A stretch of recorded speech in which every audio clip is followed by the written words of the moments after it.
ডিভোর্সের আগে শ্বশুরবাড়ি জেলখানা মনে হতো, ডিভোর্সের পরে এখন নিজের বাড়ি নরকের মতো লাগছে। নাম প্রকাশে অনিচ্ছুক এক ডিভোর্সি নারীর বাস্তব জীবনের করুণ কাহিনী।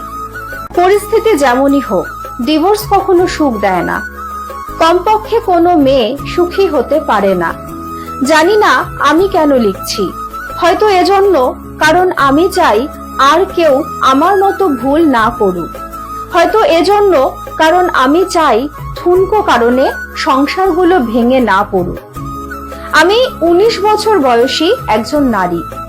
আমাদের বিয়ে হয়েছিল আমার পছন্দে, সংসারও টিকেছিল 2.5 বছর।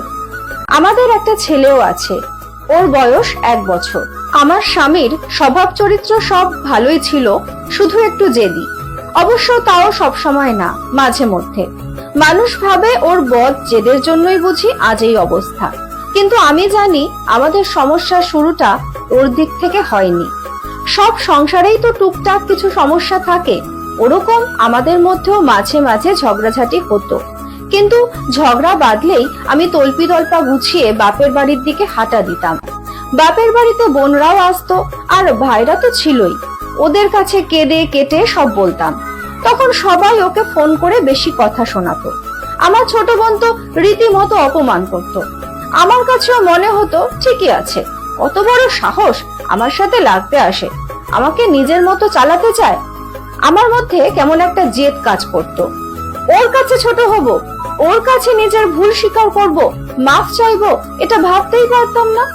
উল্টো বড় গলা করে বলতাম, ডিভোর্স দাও, তোমার মতো লোকের সাথে কে সংসার করে। তবে ডিভোর্স আমি কখনোই মন থেকে চাইনি, ওটা ছিল মুখের কথা। ওর সামনে ছোট হওয়া চাইতে ডিভোর্স চাওয়া আমার কাছে সঠিক মনে হতো। একদিনের কথা এখনো মনে পড়ে। সেদিন ছোট একটা ব্যাপার নিয়ে তর্ক করতে করতে দুজনেই খুব উত্তেজিত হয়ে পড়েছি। রাগে আমার শরীর কাঁপছে, যা মুখে আসছে তাই বলছি, তুই তোকারি, গালিগালাজ, অপমান কিচ্ছু বাদ যায়নি। এক পর্যায়ে সহ্যের বাঁধ ভেঙে ও আমার গায়ে হাত তুলল।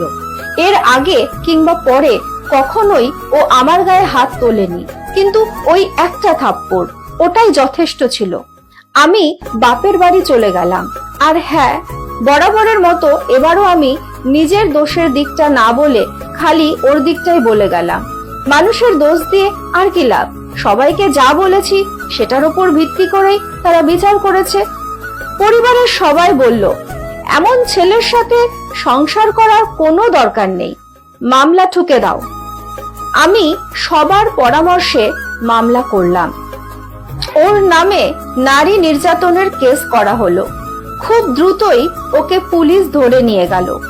ওর পরিবার থেকে মুরব্বীরা এসে বারবার অনুরোধ করলো আমি যেন এই কেস তুলে নিই। ভেতরে ভেতরে আমিও চিন্তা করতাম, আচ্ছা আমার স্বামী কি আসলেই জালেম? ও কি কোনোদিন নিজে থেকে আমার গায়ে হাত তুলেছে? আমি যদি ওকে এত খারাপ কথা না শোনাতাম, তাহলে কি ও আমার গায়ে সেদিন হাত তুলতো? আমার বাবা মা আমাকে বুঝিয়েছিল, আমি যদি এত কিছুর পর ফিরে যাই তাহলে ও ভাববে আমি বুঝি অসহায়, আমাকে আরো পেয়ে বসবে, আমার উপর ইচ্ছা মতো ছুরি ঘোরাবে। একবার গায়ে হাত তুলেছে মানে বারবার একই কাজ করবে, কাজেই নিজের থেকে ফিরে যাওয়ার তো প্রশ্নই আসে না।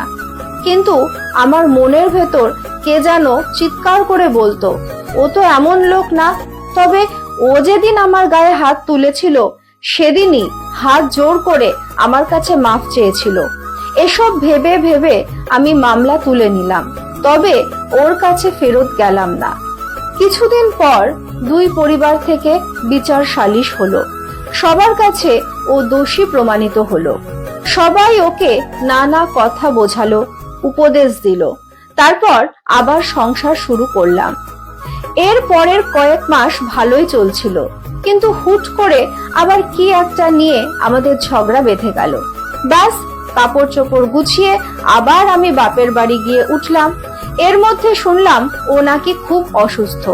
আমি বাসায় ফিরতে চাইলে আমার পরিবার বলল, এভাবে একটা ঝগড়ার পর একা একা ফিরলে সেটা ভালো দেখায় না। আর আমার বোনদের কথা ছিল ওসব অসুস্থ টসুস্থ কিছুই না, সব বাহানা। আমরা চাচ্ছিলাম এ পক্ষ থেকে কিছু আত্মীয় স্বজন এসে ওর ভুল স্বীকার করে আমাকে হাতে পায়ে ধরে নিয়ে যাক, কিন্তু এবার কেউ আসলো না। এরও কিছুদিন পর ও আমাকে ডিভোর্স লেটার পাঠিয়ে দিল। ডিভোর্স লেটার দেখে আমাদের পরিবারের সবাই খুব ক্ষেপে গেল। কত বড় সাহস, মেয়েকে এত কষ্টে রেখেছে তার উপর ডিভোর্স লেটার পাঠায়। সবার কথায় আমার কাছেও ঠিক মনে হলো, কত বড় সাহস, আমাকে ডিভোর্স দিতে চায়। ওর সব ভুলগুলো চোখের ওপর ভাসতে লাগলো। মা বাবা মনে করিয়ে দিল ও হলো সেই ছেলে যে কিনা আমার গায়ে হাত তুলেছে। প্রতিশোধের আগুনে জ্বলতে জ্বলতে আমিও ঠিক করলাম এবার ডিভোর্সই দেব।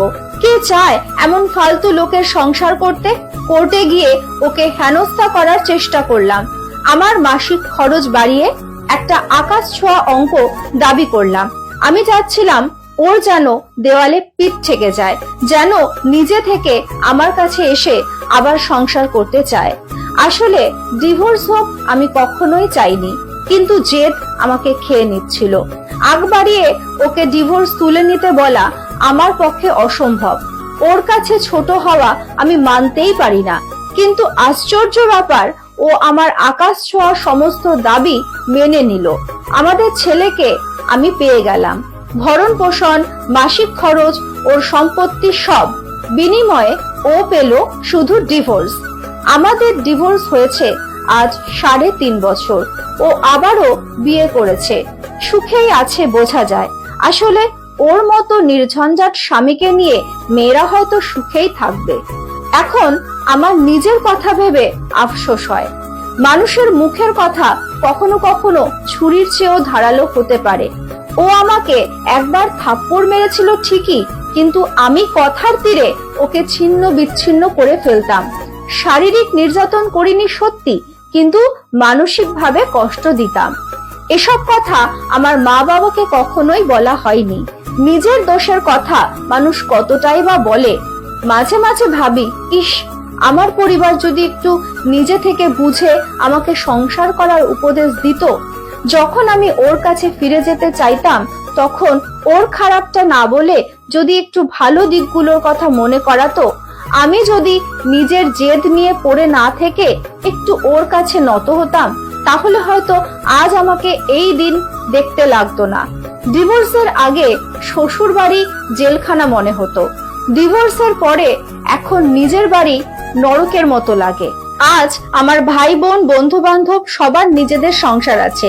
যারা ডিভোর্সে উৎসাহ দিয়েছে সবাই সংসার নিয়ে ব্যস্ত, কিন্তু ছোট্ট ভুলে সব শেষ হয়ে গেছে। ধুকে ধুকে মরছি। তাই দোয়া করি আর কারো সাথে যেন এমন না হয়। বোনদের প্রতি এটুকুই অনুরোধ করব, স্ত্রী কখনো স্বামীর কাছে বড় না। স্বামীর কাছে সবসময় নিজেকে ছোট ও বিনয়ী হিসেবে উপস্থাপন করলে আপনি শুধু স্বামী নয়, পরিবার সমাজ সবার কাছে আপনি শ্রেষ্ঠ বধূ। স্বামীর ভালোবাসায় আপনার জীবনটা ধন্য হবে।